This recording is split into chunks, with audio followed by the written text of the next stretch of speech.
ಓಂ ತದೇತತ್ಸಹಸ್ರಂ ತತ್ಸರ್ವಂ ತಸ್ಯ ಮೇನ್ನಂ ಮಿತ್ರಂ ದಕ್ಷಿಣಂ ಸಜಿತಿ ಪ್ರಾಣಃ ಪರೋಕ್ಷಪ್ರಿಯಾ ಇವ ಹಿ ದೇವಾಃ ಪರೋಕ್ಷಪ್ರಿಯಾ ಇವ ಹಿ ದೇವಾಃ.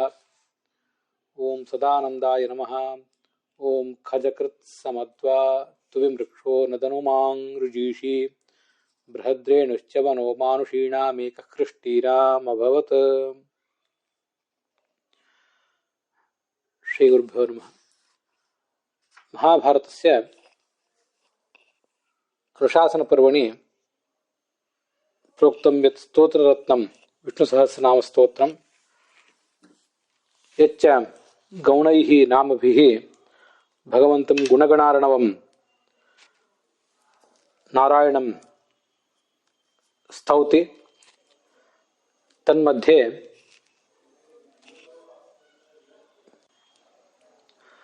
ಏಕನವತ್ಯಧಿಕಃ ಶತತಮಃ 191ನೇಯ ನಾಮಭಾಗಃ ಅಯಂ ಸದಾನಂದ ಇತಿ ಸುರಾನಂದ ಇತಿ ವಾ.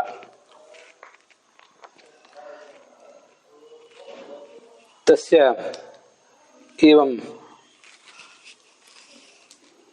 ತನ್ನಾಮ್ನಃ ವ್ಯಾಖ್ಯಾನಂ ಕುರ್ವತಿ ಯಾ ಬೃಹತಿ ಖಜಕೃತ್ ಸಮದ್ವಾ ಇತಿ ತಸ್ಯಾಶ್ಚ ಅರ್ಥಂ ಶ್ರೋತುಕಾಮಾಃ ಸರ್ವೇ ವಯಮದ್ಯ ಸಾಯಣಾಚಾರ್ಯಸ್ಯ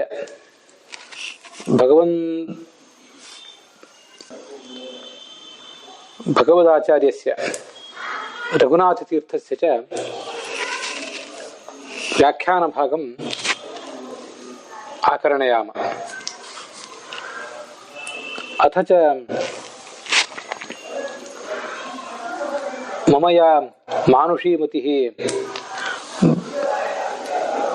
ಬ್ರವೀತಿ ಅರ್ಥಂ ತಾಮಪಿ ಆಕರಣಯಾಮ.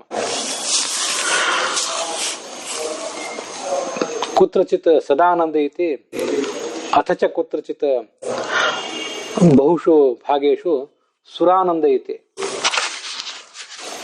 ವಿಷ್ಣು ಸಹಸ್ರನಾಮ ಸ್ತೋತ್ರೆ ಇದಂ ನಾಮ ಶ್ರೂಯತೆ. ಯಸ್ಯ ಆನಂದಃ ಸನ್ ನಿರ್ದುಷ್ಟಃ ನಿರ್ದುಷ್ಟ ಇತ್ಯಸ್ಯ ಅರ್ಥಃ ನಿರವಧಿಕಃ ಅಪ್ರಾಕೃತಶ್ಚ ಸೋಯಂ ಭಗವಾನ್ ಸದಾನಂದ ಇತಿ ಕಥ್ಯತೆ. ಅಪಿ ಚ ಯಸ್ಯ ಅಯಂ ಆನಂದಃ ಸರ್ವೇಷಾಂ ಸತಾಂ ಸಜ್ಜನಾನಾಂ ಆನಂದಂ ದದಾತಿ ಸತಾಂ ಆನಂದಃ ಯಸ್ಯ ಸಹ ಸೋಪಿ ಸದಾನಂದಃ ಇತಿ ಏಭಿಃ ಕಾರಣೈಃ ಅಯಂ ಸದಾನಂದ ಇತಿ ಗದ್ಯತೆ. ಭಗವಂತ ನಿರ್ದುಷ್ಟವಾದ ಅಪ್ರಾಕೃತವಾದ ಆನಂದವುಳ್ಳವನು ಮತ್ತೆ ಸಜ್ಜನರಿಗೆ ಆನಂದವನ್ನು ಕೊಡುವಂಥವನು. ಆ ಕಾರಣಕ್ಕಾಗಿ ಈತನನ್ನ ಸದಾನಂದ ಅಂತ ಹೇಳ್ತಾರೆ. ಆನಂದಶ್ಮಶ್ರು ಆನಂದಕೇಶಃ ಆಪಾದನಖಾತ್ ಸರ್ವೈವ ಆನಂದಃ ಏನಮೇವಂ ಆನಂದಂ ವೇದ ಆನಂದ ಏವ ಸಭವತಿ ಅಂತ ಒಂದು ವೇದ ಮಂತ್ರ. ಭಗವಂತನನ್ನ ಈತ ಆನಂದಮಯವಾದ ದೇಹವುಳ್ಳವನು. ಅವನ ಪಾದತಲದಿಂದ ಪ್ರಾರಂಭಿಸಿ ಮುಕುಟದವರೆಗೆ ಸರ್ವವೂ ಆನಂದಮಯ. ಹೀಗೆ ಭಗವಂತನನ್ನ ಆನಂದಮಯ ಅಂತ ಯಾರು ತಿಳಿತಾರೋ ಅವರು ಕೂಡ ಆನಂದಮಯರೇ ಆಗ್ತಾರೆ ಅಂತ ಹೇಳಿದೆ. ಆದ್ರಿಂದ ಆತನನ್ನ ಆನಂದಮಯ ಅಂತ ತಿಳಿಯುವ ಸಜ್ಜನರಿಗೆ ಇವನು ಆನಂದವನ್ನು ಕೊಡುವಂಥವನು. ಆ ಕಾರಣಕ್ಕಾಗಿ ಈತ ಸದಾನಂದ. ಸುರಾನಂದ ಅಂತನೂ ಅರ್ಥ ಇದೆ. ಸುರಾನಂದ ಅಂತಲೇ ಬಹುತೇಕ ಕಡೆ ಈ ಒಂದು ಪಾಠ ಪ್ರಚಲಿತ ಇದೆ. ಅದು ನೀವು ಈಗಾಗಲೇ ನೋಡಿದ್ದೇವೆ. ದೇವತೆಗಳಿಗೆ ಆನಂದವನ್ನು ಕೊಡುವವನು ಅಂತ ಒಂದು ಅರ್ಥ. ದೇವತೆಗಳಿಗೆ ಮಾತ್ರ ಅಲ್ಲ, ಎಲ್ರಿಗೂ ಆನಂದವನ್ನು ಕೊಡುವಂಥವನು. ಅದು ನಮಗೆ ಸುರಾನಂದ ಎಂಬ ಶಬ್ದದಿಂದ ಎಲ್ಲರಿಗೂ ಆನಂದವನ್ನು ಕೊಡುವವನು ಅನ್ನೋ ಅರ್ಥ ಸಿಗದೆ ಹೋದ್ರೂ ಕೂಡ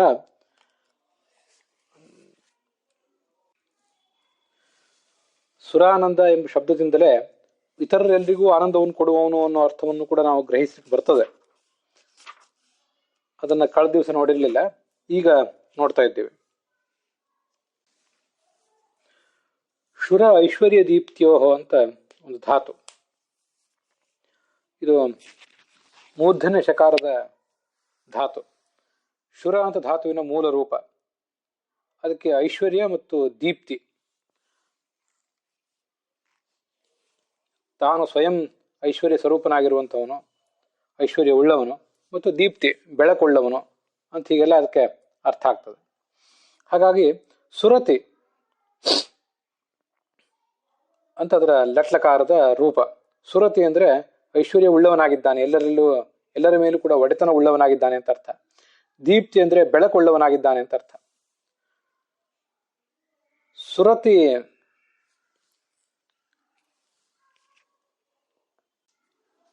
ಇತಿ ಸುರಹ.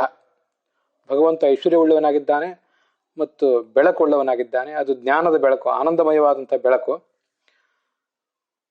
ಹೀಗೆ ಸುರಹ ಆನಂದ ಯಶಸಃ. ಯಾರು ಬೆಳಕುಳ್ಳವನೂ ಆಗಿದ್ದಾನೋ ಮತ್ತು ಆನಂದ ಉಳ್ಳವನೂ ಆಗಿದ್ದಾನೋ ಅವನು ಸುರಾನಂದ. ಯಾರನ್ನ ಆನಂದ ಅಂತ ಉಪಾಸನೆ ಮಾಡಿದರೆ ನಮಗೆ ಐಶ್ವರ್ಯ ಮತ್ತು ಬೆಳಕು ಎರಡೂ ಸಿಗ್ತದೋ, ಸುರತಿ ಇತಿ ಸುರಹ. ಸುರಹ ಆನಂದ ಯಶಸಃ ಸುರಾನಂದ. ಹೀಗೆ ವಿಗ್ರಹ ಮಾಡಿದಾಗ ಸದಾನಂದ ಅನ್ನೋ ಶಬ್ದಕ್ಕೂ ಸುರಾನಂದ ಅನ್ನೋ ಶಬ್ದಕ್ಕೂ ಒಂದೇ ಅರ್ಥ ಆಗ್ತದೆ. ನಮಗೂ ಕೂಡ ನಮ್ಮ ಯೋಗ್ಯತೆಗೆ ಅನುಗುಣವಾದಂತಹ ಐಶ್ವರ್ಯವನ್ನು ಭಗವಂತ ಕೊಡ್ತಾನೆ, ಆತನನ್ನು ಆನಂದ ಅಂತ ಉಪಾಸನೆ ಮಾಡಿದರೆ. ಬೆಳಕು, ಜ್ಞಾನದ ಬೆಳಕು ಕೂಡ, ಆನಂದದ ಬೆಳಕು ಕೂಡ ನಮಗೆ ಸಿಗ್ತದೆ ಆತನನ್ನ ಆನಂದಮಯ ಅಂತ ಉಪಾಸನೆ ಮಾಡಿದರೆ. ಹೀಗೆ ಸುರಹ ಆನಂದ ಯಶಸಃ ಸುರಾನಂದ ಅಂತನೂ ಆತನನ್ನ ತಿಳ್ಕೊಳ್ಬಹುದು. ಇಷ್ಟನ್ನೆಲ್ಲ ಕಳೆದ ದಿವಸ ನೋಡಿದ್ದೀವಿ. ಕಳೆದ ದಿವಸ ನೋಡಿದ ಅರ್ಥಗಳಿಗಿಂತ ಒಂದೆರಡು ಅರ್ಥಗಳನ್ನ ಈಗ ನಮಗೆ ನೋಡ್ಲಿಕ್ಕೆ ಸಾಧ್ಯ ಆಗಿದೆ.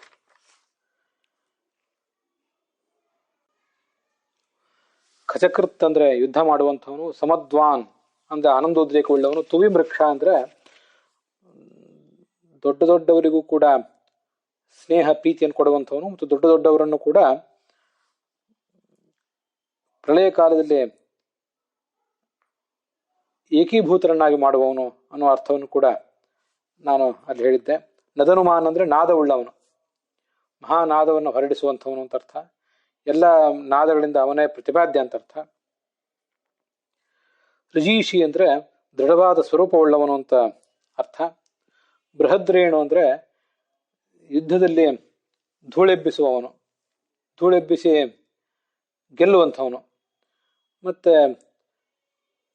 ದೊಡ್ಡವರಾದಂತಹ ರಮಾಬ್ರಹ್ಮಾದಿಗಳು ಕೂಡ ಆತನಿಗೆ ಕೇವಲ ಧೂಳಿನ ಸಮಾನರು. ಪವಿತ್ರವಾದಂತಹ ಪಾದ ಧೂಳಿ ಉಳ್ಳವನು, ಈ ಅರ್ಥಗಳನ್ನು ನೋಡಿದ್ದೇವೆ. ಮಾನುಷೀಣಾಂ ಅಂದ್ರೆ ಮನುಷ್ಯ ಕುಲೀನಾನಾಂ ಕೃಷ್ಣೀನಾಂ ಪ್ರಜಾನಾಂ ಮನುಷ್ಯ ಕುಲದ ಎಲ್ಲ ಪ್ರಜೆಗಳಿಗೂ ಕೂಡ ಈತ ಪ್ರೇರಕನಾಗಿದ್ದಾನೆ. ಆ ಶತ್ರುಗಳಿಗೆ ಅವನು ಬಾಧಕನಾಗಿದ್ದಾನೆ, ಶತ್ರುಗಳನ್ನು ಹೊಡೆದಟ್ಟುತ್ತಾನೆ ಅಂತೆಲ್ಲ ಅರ್ಥವನ್ನು ನೋಡಿದ್ದೇವೆ. ಈ ನಾಮಕ್ಕೂ, ಸದಾನಂದ ಅಥವಾ ಸುರಾನಂದ ಎಂಬ ನಾಮಕ್ಕೂ ಮತ್ತು ಈ ಬೃಹತಿ ಮಂತ್ರಕ್ಕೂ ಏನು ಸಂಬಂಧ, ಅದನ್ನ ರಘುನಾಥ ಸ್ವಾಮಿಗಳೇ ಹೇಳಿದ್ದಾರೆ. ಸನ್ ಉದ್ರಿಕ್ತ ಆನಂದ ಯಶಸಃ ಸದಾನಂದ ಅಂತ ರಘುನಾಥ ಸ್ವಾಮಿಗಳು ಇಟ್ಕೊಂಡಿರುವ ಶಬ್ದ ಸದಾನಂದ ಅಂತ. ಯಾರಿಗೆ ಉದ್ರಿಕ್ತವಾದ ಆನಂದ ಇದೆಯೋ, ಸಮುದ್ರದಂತೆ ಯಾರ ಆನಂದ ಉಕ್ತಾ ಇದೆಯೋ ಆತನನ್ನ ಸದಾನಂದ ಅಂತ ಹೇಳಬೇಕು. ಅಲ್ಲಿ ಮತ ಅಂದ್ರೆ ಆನಂದ, ಮತ ಆನಂದೇನ ಸಹಿತ ಸಮತ್. ಮತು ಅನ್ನೋದು ವ್ಯಂಜನಾಂತವಾದ ಶಬ್ದ. ಆನಂದದಿಂದ ಕೂಡಿರುವುದು ಸಮತ್. ಆನಂದದಿಂದ ಕೂಡಿರುವುದು ಯಾವುದಂದ್ರೆ ಆನಂದ ಉದ್ರೇಕ. ಆನಂದ ಉದ್ರೇಕವೇ ಆನಂದದಿಂದ ಕೂಡಿರುವಂಥದ್ದು. ತದ್ವಾನ್ ಅಂತ ಸಮತ್ ಆನಂದ ಉದ್ರೇಕ ಉಳ್ಳವನು, ಇದು ರಘುನಾಥ ಸ್ವಾಮಿಗಳು ಹೇಳಿದ ಅರ್ಥ. ಇದೇ ಅರ್ಥವನ್ನೇ ಸದಾನಂದ ಎಂಬ ನಾಮ ಸಂಗ್ರಹಿಸಿದೆ.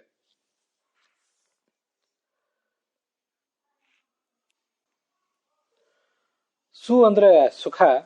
ಆ ಸುಖವನ್ನ ಋಣಂತಿ ನಾಶ ಮಾಡ್ತಾರೆ, ರೀಂಕ್ಷಯೇ ಅಂತ ಧಾತು. ಇನ್ನೊಬ್ಬರ ಸುಖವನ್ನು ನಾಶ ಮಾಡಿ ಇನ್ನೊಬ್ಬರಿಗೆ ಉಳಿದ ಜಗತ್ತಿಗೆ ಕಂಟಕಪ್ರಾಯರಾದವರು. ಆದ್ರಿಂದ ದೈತ್ಯರನ್ನ ಸುರರು ಅಂತ ಹೇಳಬೇಕು. ಅಂಥ ಸುರರಿಗೆ ಯಾವ ಆ ಸುರದ ಯಾವ ಪ್ರಾಣ ಇದೆ ಅವರ ಜೀವನ ಅದನ್ನ ಜತಿ ಖಂಡಯತಿ ಸುರಾನಂದ. ಈ ಕಾರಣದಿಂದ ಆತನನ್ನು ಸುರಾನಂದ ಅಂತ ಹೇಳಬೇಕು. ಇದು ಭಗವಂತ ಆಚಾರ್ಯ ಹೇಳಿದಂಥ ಅರ್ಥ. ಸುಷ್ಠು ರಿಣಂತಿ ಹಿಂಸಂತಿ. ರಿಣಂತಿ ಅಂದ್ರೆ ಆನಂದವನ್ನು ನಾಶ ಮಾಡ್ತಾರೆ ಅಂತ ಒಂದರ್ಥ. ಇನ್ನೊಂದು ಕಸಿತಾರೆ, ಚೆನ್ನಾಗಿ ಹಿಂಸಿಸ್ತಾರೆ, ಇನ್ನೊಬ್ಬರನ್ನು ಹಿಂಸಿಸ್ತಾರೆ, ಇನ್ನೊಬ್ಬರ ಸುಖವನ್ನು ಕಸೀತಾರೆ ಅಂತ ಒಂದರ್ಥ. ಮತ್ತೊಂದರ್ಥ ಇನ್ನೊಬ್ಬರನ್ನ ಹಿಂಸಿಸ್ತಾರೆ.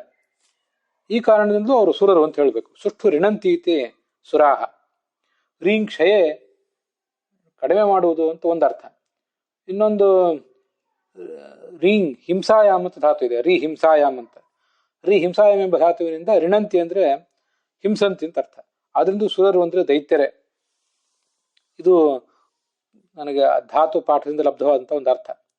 ಇದನ್ನೇ ಬೃಹತಿ ಮಂತ್ರ ತುವಿಮೃಕ್ಷ ಎಂಬ ಶಬ್ದದಿಂದ ವರ್ಣನೆ ಮಾಡಿದೆ.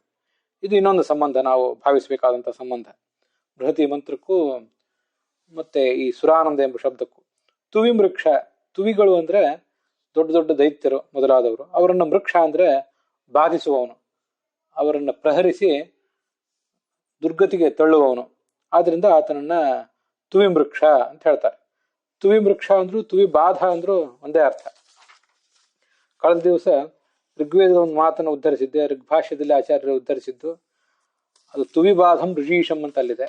ಇಲ್ಲಿ ತುವಿಮೃಕ್ಷ ನದನುಮಾಂಗ್ ಋಜೀಷಿ ಅಂತ ಬಂದಿದೆ. ತುವಿಬಾಧ ಅಂದ್ರು ತುವಿಮೃಕ್ಷ ಅಂದ್ರು ಅರ್ಥ ಒಂದೇ ಆ ದೃಷ್ಟಿಯಿಂದ.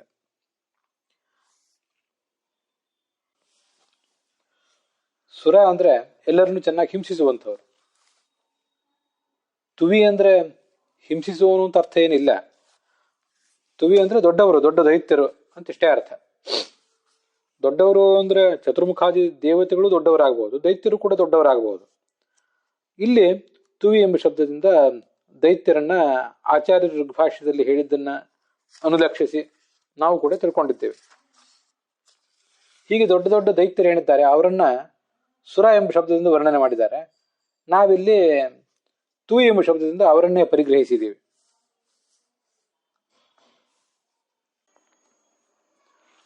ಈಗ ನಾವು ನೋಡ್ತಿರೋ ಮಂತ್ರದಲ್ಲಿ ಮಾನುಷೀಣಾಂ ಕೃಷ್ಣೀನಾಂ ಅಂತ ಬಂದಿದೆ. ಅರ್ಥಾತ್ ಮನುಷ್ಯ ಕುಲದ ಪ್ರಜೆಗಳು ಅಂತ. ಮನುಷ್ಯ ಕುಲದ ಪ್ರಜೆಗಳು ಅಂದ್ರೆ ಹಾಗಾದ್ರೆ ಜ್ಞಾನಿಗಳಿಗೆ ಅಂತ ಅರ್ಥ. ಇದಕ್ಕೆ ಜ್ಞಾನಿಗಳಾದಂತಹ ಎಲ್ಲಾ ಪ್ರಜೆಗಳು ಅವರನ್ನ ನೀನು ಪ್ರೇರಿಸ್ತಿ ಅಂತ ಅರ್ಥ. ದೇವತೆಗಳನ್ನ, ಋಷಿಗಳನ್ನ, ಪಿತೃಗಳನ್ನ, ಚಕ್ರವರ್ತಿಗಳನ್ನ ಮತ್ತೆ ಮನುಷ್ಯೋತ್ತಮರು ಹೇಳಿದ್ದಾರೆ. ಹೀಗೆ ಎಲ್ಲಾ ಜ್ಞಾನಿಗಳನ್ನು ಕೂಡ ನೀನು ಪ್ರೇರಿಸ್ತಿ ಅಂತ ಅರ್ಥ. ಕೇವಲ ಮನುಷ್ಯ ಕುಲದಲ್ಲಿ ಹುಟ್ಟಿದವರನ್ನ ಅಂತ ಮಾತ್ರ ಅರ್ಥ ಅಲ್ಲ. ಮನು ಎಂಬ ಶಬ್ದಕ್ಕೆ ಇಲ್ಲಿ ಜ್ಞಾನಿಗಳಾದಂತಹ ದೇವತೆಗಳು ಅಂತ ಅರ್ಥ. ಜ್ಞಾನಿಗಳಾದಂತಹ ದೇವತೆಗಳೆಲ್ಲರಿಗೂ ಕೂಡ ನೀನು ಪ್ರೇರಕನಾಗಿದ್ದಿ ಅಂತ ತಿಳ್ಕೊಳ್ಬೇಕು. ಅಗ್ನೇ ಸುಖತಮೇ ರಥೇ ದೇವಾ ಈಡಿತ ಆವಹ ಅಸಿಹೋತ ಮನುರುಹಿತ ಅಂತ ಋಗ್ವೇದದ 1ನೇ ಅಷ್ಟಕದ 1ನೇ ಅಧ್ಯಾಯದ 24ನೇ ವರ್ಗದಲ್ಲಿ ಒಂದು ಮಂತ್ರ, 4ನೇ ಮಂತ್ರ. ಮಂಡಲ ಕ್ರಮದಲ್ಲಿ 1ನೇ ಮಂಡಲ 4ನೇ ಅನುವಾಕ, ಅಲ್ಲಿ 13ನೇ ಸೂಕ್ತ. ಅಲ್ಲಿ ಮನುರ್ಹಿತ ಅಂತ ಭಗವಂತನನ್ನ ವರ್ಣನೆ ಮಾಡಿದ್ದಾರೆ. ಮನುರ್ಹಿತ ಅಂದ್ರೆ ದೇವತೆಗಳಿಗೂ ಕೂಡ ನೀನು ಹಿತಕರನಾಗಿದ್ದಿ ಅಂತ ಅರ್ಥ. ಮನನಶೀಲರಾದಂತಹ ದೇವತೆಗಳೇನಿದ್ದಾರೆ ಅವರಿಗೆ ನೀನು ಹಿತಕರ. ಮನನಶೀಲರಾದಂತಹ ಎಲ್ಲರನ್ನೂ ಕೂಡ ಇಲ್ಲಿ ದೇವತೆಗಳು ಇಲ್ಲಿ ಮನು ಎಂಬ ಶಬ್ದದಿಂದ ಪರಿಗ್ರಹಿಸಿದ್ದಾರೆ. ಮನನಶೀಲರಾದಂತಹ ದೇವತೆಗಳು, ಋಷಿಗಳು, ಪಿತೃಗಳು, ಚಕ್ರವರ್ತಿಗಳು ಹೀಗೆಲ್ಲರೂ ಕೂಡ ಇಲ್ಲಿ ಮನು ಎಂಬ ಶಬ್ದದಿಂದ ಅಥವಾ ಮಾನುಷ ಎಂಬ ಶಬ್ದದಿಂದ ಸ್ವೀಕೃತರಾಗಿದ್ದಾರೆ. ಅವರಿಗೆಲ್ಲರಿಗೂ ಹಿತ ನೀನು ಅಂತ ಭಗವಂತನನ್ನು ಅಲ್ಲಿ ಸ್ತೋತ್ರ ಮಾಡಿದ್ದಾರೆ. ಅದರಂತೆ ಇಲ್ಲಿಯೂ ಕೂಡ ಮಾನುಷೀಣಾಂ ಕೃಷ್ಣೀನಾಂ ಅಂದ್ರೆ ಮನನಶೀಲರಾದಂತಹ ದೇವತೆಗಳೇನಿದ್ದಾರೆ, ಚತುರ್ಮುಖ ಮೊದಲಾದ ದೇವತೆಗಳು, ಅದನ್ನು ತಿಳ್ಕೊಳ್ಳೋಣ. ಚತುರ್ಮುಖ ಮತ್ತು ಮುಖ್ಯ ಪ್ರಾಣ, ಅವನಿಗಿಂತಲೂ ಚತುರ್ಮುಖ ಮತ್ತು ಮುಖ್ಯ ಪ್ರಾಣಗಿಂತಲೂ ಮೂಲಭೂತವಾಗಿ ಲಕ್ಷ್ಮೀದೇವಿಯೇ ಮನು ಶಬ್ದದಿಂದ ವಾಚ್ಯಳು. ಭಗವಂತನನ್ನು ಅತಿ ಹೆಚ್ಚು ಮನನಪೂರ್ವಕವಾಗಿ ತಿಳ್ಕೊಂಡವಳು ಅವಳೇ. ಅವಳ ಸೃಷ್ಟಿ ಏನೇನಿದೆ ಈ ಜಗತ್ತಿನಲ್ಲಿ, ಆ ಎಲ್ಲ ಪ್ರಜೆಗಳೇನಿದ್ದಾರೆ ಅವರಿಗೆ ನೀನು ಪ್ರೇರಕ ಅಂತ ಅರ್ಥವನ್ನು ಸ್ವೀಕಾರ ಮಾಡುವುದು ಹೆಚ್ಚು ಯೋಗ್ಯ. ಮನು ಅಂದ್ರೆ ಚತುರ್ಮುಖ ಮತ್ತು ಮುಖ್ಯ ಪ್ರಾಣರು, ಮತ್ತೆ ಇದೀಗ ನಾನು ಹೊಳೆದ ಅರ್ಥ ಲಕ್ಷ್ಮೀದೇವಿ.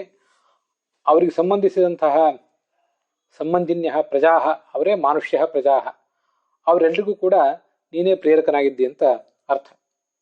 ಈ ಅರ್ಥವನ್ನು ಸ್ವೀಕಾರ ಮಾಡುವುದೇ ಹೆಚ್ಚು ಯೋಗ್ಯ. ಇದು ಮಾನುಷೀಣಾಂ ಕೃಷ್ಣೀನಾಂ ಅನ್ನುವುದಕ್ಕೆ ನಾನು ಮಾಡಿಕೊಂಡಿರುವಂತಹ ಅರ್ಥ. ಹೀಗೆ ಈ ಮಂತ್ರಕ್ಕೂ ಬೃಹತಿ ಮಂತ್ರಕ್ಕೂ ಮತ್ತೆ ನಾಮಕ್ಕೂ ಇರುವಂಥ ಸಂಬಂಧವನ್ನ ನಾವು ನೋಡಿದ್ವಿ. ಭಾವಾರ್ಥ ಹೀಗಾಗ್ತದೆ: ಭಗವಂತ ಯುದ್ಧ ಮಾಡುವವನು, ಆನಂದದ್ರೀಕ ಸ್ವರೂಪನು, ದೊಡ್ಡ ದೊಡ್ಡ ಶಕ್ತಿಗಳಾದಂತಹ ಬ್ರಹ್ಮಾದಿಗಳನ್ನು, ಉದ್ಧಟರಾದ ದೈತ್ಯರನ್ನು ಪ್ರಳಯ ಕಾಲದಲ್ಲಿ ನಾಶ ಮಾಡುವವನು, ಮಹಾನಾದವುಳ್ಳವನು, ದೃಢವಾದ ಸ್ವರೂಪವುಳ್ಳವನು ಆಗಿದ್ದಾನೆ. ಶ್ರೇಷ್ಠರಾದಂತಹ ಬ್ರಹ್ಮಾದಿ ದೇವತೆಗಳು ಈತನಿಗೆ ಧೂಳಿನ ಸಮಾನರು. ಮತ್ತೆ ಈತನ ಪಾದ ಧೂಳಿಯೂ ಕೂಡ ಅತ್ಯಂತ ಶ್ರೇಷ್ಠವಾಗಿದೆ. ಈ ಪ್ರಕೃತಿಯ ಚತುರ್ಮುಖ ಬ್ರಹ್ಮನ ಸೃಷ್ಟಿಯ ಏನೇನು ಪ್ರಜೆಗಳಿದ್ದಾರೆ ಆ ಎಲ್ಲ ಪ್ರಜೆಗಳಿಗೂ ಕೂಡ ಈತ ಪ್ರೇರಕನಾಗಿದ್ದಾನೆ, ಜ್ಞಾನ ಕೊಟ್ಟವನಾಗಿದ್ದಾನೆ ಅಂತಿದು ಅದರ ಭಾವಾರ್ಥ ಆಗ್ತದೆ. ಮುಂದೆ ಈ ಸುರಾನಂದ ಅನ್ನೋದಕ್ಕೆ ಸಂಬಂಧಪಟ್ಟಂತೆ ಬೇರೆ ಬೇರೆ ಉಲ್ಲೇಖಗಳನ್ನ ಗಮನಿಸೋಣ. ಬಹುತೇಕರು ಇದನ್ನು ಸುರಾನಂದ ಅಂತಲೇ ಪರಿಗಣನೆ ಮಾಡಿದ್ದಾರೆ ಅಂತ ನಾನು ಆವಾಗಲೇ ಹೇಳಿದೆ.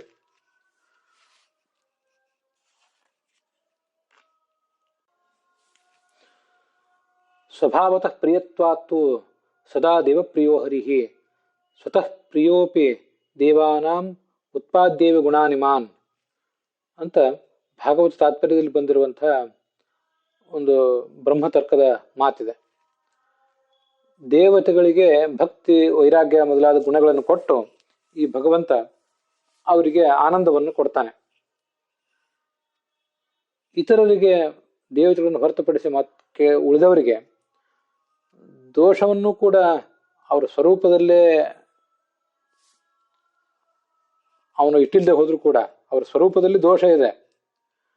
ಅವ್ರು ಯಾರು ಉಳಿದವರೆಲ್ಲರೂ ಕೂಡ ದೇವತೆಗಳಂತೆ ಪೂರ್ಣವಾಗಿ ನಿರ್ದುಷ್ಟರಲ್ಲ. ದೈತ್ಯರಂತೂ ತಮೋಯೋಗ್ಯರೇ ಆಗಿರ್ತಾರೆ. ಮನುಷ್ಯರಲ್ಲಿ ಮುಕ್ತಿಯೋಗ್ಯರು ಕೆಲವರು, ರಾಜಸರು ಕೆಲವರು, ತಮೋಯೋಗ್ಯರು ಕೆಲವರು ಆಗಿರ್ತಾರೆ. ಹೀಗೆ ಆ ದೋಷಗಳೆಲ್ಲವೂ ಕೂಡ ರಾಜಸರಲ್ಲಿ, ತಾಮಸರಲ್ಲಿ ಇರುವ ದೋಷಗಳೆಲ್ಲವೂ ಕೂಡ ಇವನ ಅಧೀನವೇ. ಸಾತ್ವಿಕರಲ್ಲಿರುವ ಗುಣಗಳು ಇವನ ಅಧೀನ. ಆದ್ರಿಂದ ಭಕ್ತ್ಯಾದಿ ಗುಣಗಳಿಗೆ ಅಧೀನವಾದ ಸುಖ ಇವನ ಅಧೀನ, ಮತ್ತೆ ದುರ್ಗುಣಗಳಿಗೆ ಅಧೀನವಾದಂಥ ದುಃಖವೂ ಇವನ ಅಧೀನ ಅಂತ ವರ್ಣನೆ ಮಾಡ್ತಾರೆ. ಅಜ್ಞಾನಾಂ ಜ್ಞಾನದೋ ವಿಷ್ಣು ಜ್ಞಾನಿನಾಂ ಮೋಕ್ಷದಶ್ಚ ಸಹ ಆನಂದದಶ್ಚ ಮುಕ್ತಾನಾಂ ಸಯೇವೈಕೋ ಜನಾರ್ದನ ಅಂತ ತತ್ವನಿರ್ಣಯದಲ್ಲಿ ಬಂದಿರುವಂತಹ ಒಂದು ಉಪನಿಷದ್ ವಾಕ್ಯ, ಒಂದು ಪುರಾಣ ವಾಕ್ಯ ಇದ್ದಿರಬೇಕು. ಭಗವಂತ ಮುಕ್ತರಾದವರೆಲ್ಲರಿಗೂ ಆನಂದ ಕೊಡ್ತಾನೆ. ಅವರಿಗೆ ಆನಂದ ಕೊಡುವುದಕ್ಕಿಂತ ಮುಂಚೆ ಮೋಕ್ಷ ಕೊಡ್ತಾನೆ. ಆ ಮೋಕ್ಷಕ್ಕಿಂತ ಮುಂಚೆ ಅಜ್ಞಾನಿಗಳಿಗೆ ಜ್ಞಾನವನ್ನು ಕೊಟ್ಟು, ಅಜ್ಞಾನಿಗಳಿಗೆ ಮೋಕ್ಷವನ್ನು ಕೊಟ್ಟು, ಮುಂದೆ ಸುಖವನ್ನು ಕೊಡ್ತಾನೆ ಅಂತ ಆ ಮಾತಿನ ಅರ್ಥ. ಭಗವಂತನ ಈ ಆನಂದ ಅನ್ನುವ ಗುಣ ಏನಿದೆ ಅದನ್ನ ಮುಕ್ತಿಯೋಗ್ಯರಾದವ್ರು ಎಲ್ಲರೂ ಕೂಡ ಉಪಾಸನೆ ಮಾಡಬೇಕು. ಮುಕ್ತಿಯೋಗ್ಯರಲ್ಲಿ ತುಂಬಾ ಕಡಿಮೆ ಯೋಗ್ಯತೆ ಇರುವಂಥವರು ಮನುಷ್ಯರು. ಅವರು ಕೂಡ ಸಚ್ಚಿದಾನಂದ ಆತ್ಮೀಯತಿ ಮಾನುಷೇಸ್ತು ಸುರೇಶ್ವರೈ ಅಂತ ಹೇಳುವಂತೆ ಅವನು ಆನಂದ ಸ್ವರೂಪ ಅಂತ ಉಪಾಸನೆ ಮಾಡಬೇಕು. ಹೀಗೆ ಆನಂದ ಸ್ವರೂಪದ ಉಪಾಸನೆ ಏನಿದೆ ಎಲ್ಲಿಗೂ ಕೂಡ ಇರುವಂತಹ ಒಂದು ಸಮಾನವಾದ ಉಪಾಸನೆ. ಈ ಸುರಾನಂದ ಅಥವಾ ಸದಾನಂದ ಶಬ್ದಕ್ಕೆ ಲಕ್ಷಾಲಂಕಾರ ಏನು ಅರ್ಥವನ್ನು ಹೇಳಿಲ್ಲ. ಶಾಂಕರ ಭಾಷ್ಯದಲ್ಲಿ ದೇವತೆಗಳಿಗೆ ಆನಂದದಾಯಕ ಅಂತ ಅರ್ಥ ಹೇಳಿದ್ದಾರೆ. ಪರಾಶರ ಭಟ್ಟರು ಸುರಾನಂದ ಸುರಾನ್ ಸರ್ವಾನ್ ಆನಂದಯತಿ ಯಸ್ಸದ ಅಂತ ಸುರಾನಂದ ಶಬ್ದಕ್ಕೆ ಅರ್ಥ ಹೇಳ್ತಾರೆ. ದೇವತೆಗಳಿಗೆ ಯಾವತ್ತೂ ಕೂಡ ಆನಂದವನ್ನು ಕೊಟ್ಟು ಅವರನ್ನ ಸುಖಿಗಳನ್ನಾಗಿಡುವವನು ಅಂತ ಅದರ ಅರ್ಥ.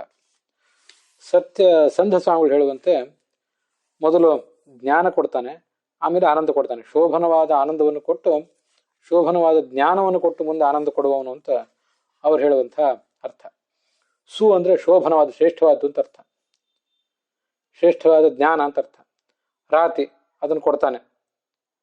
ಆನಂದಯತಿ ಮತ್ತೆ ಆನಂದವನ್ನು ಕೊಡ್ತಾನೆ. ಅದಕ್ಕಾಗಿ ಆತನನ್ನ ಸುರಾನಂದ ಅಂತ ಹೇಳಬೇಕು. ಇದು ಸತ್ಯಸಂಧ ಸ್ವಾಮಿಗಳು ಹೇಳುವಂತಹ ಅರ್ಥ. ಸುರಾನಂದ ಎಂಬಲ್ಲಿ ಸು ಅಂತಿದೆಯಲ್ಲ, ಆ ಸು ಅನ್ನುವುದೇ ಸುಖವನ್ನು ಹೇಳ್ತದೆ. ಸ್ವಿತ್ಯಾನಂದ ಸಮುದ್ದಿಷ್ಟ ವರಿತಿ ಜ್ಞಾನ ಮುಚ್ಯತೆ ಮುಕ್ತಿದಾನೇನ ತಜ್ಞಾನ ಸುವರಸ್ಯ ಪದದ್ವಯಂ ಅಂತ ಬೃಹದಾರಣ್ಯಕ ಭಾಷ್ಯದಲ್ಲಿ ಬಂದಿರುವಂತಹ ಭಗವಂತನ ಪಾದಗಳ ವರ್ಣನೆ ಇದೆ. ಸುವ ಅಂತ ಭಗವಂತನ ಪಾದವನ್ನು ಹೇಳಬೇಕಂತೆ. ಭೂಹು ಅಂದ್ರೆ ಭಗವಂತನ ತಲೆ, ಭುವಃ ಅನ್ನುವಲ್ಲಿ ಭೂ ಅನ್ನುವುದು ಭಗವಂತನ ಬಲಬಾಹುವನ್ನ, ವ ಅನ್ನೋದು ಎಡಬಾಹುವನ್ನು ಹೇಳ್ತದೆ. ಮತ್ತೆ ಸುವಹ ಎಂಬಲ್ಲಿ ಸು ಅನ್ನುವುದು ಒಂದು ಪಾದವನ್ನ ಮತ್ತು ವ ಅನ್ನುವುದು ಮತ್ತೊಂದು ಪಾದವನ್ನು ಹೇಳ್ತದೆ. ಸು ಅಂದ್ರೆ ಆನಂದ, ವ ಅಂದ್ರೆ ಜ್ಞಾನ.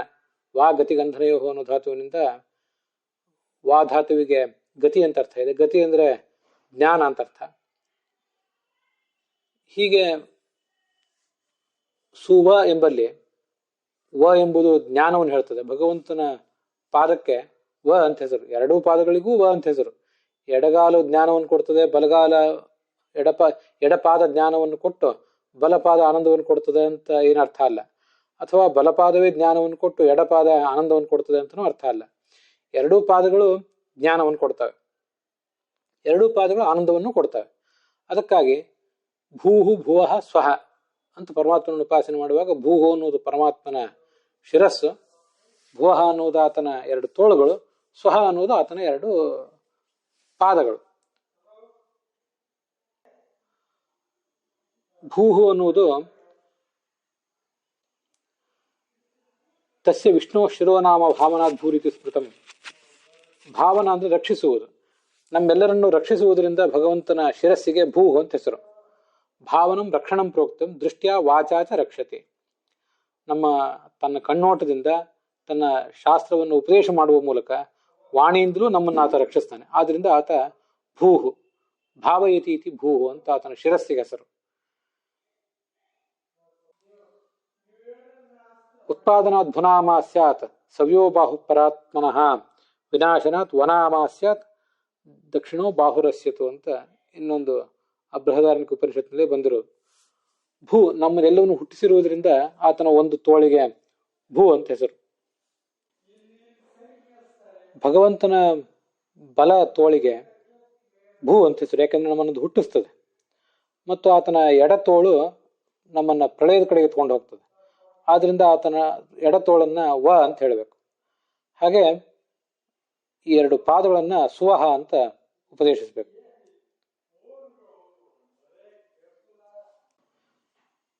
ಎರಡೂ ಪಾದಗಳು ಆನಂದವನ್ನು ಕೊಡ್ತವೆ, ಎರಡೂ ಪಾದಗಳು ಜ್ಞಾನವನ್ನು ಕೊಡ್ತವೆ ಅಂತ ನಾನು ಹೇಳಿದೆ.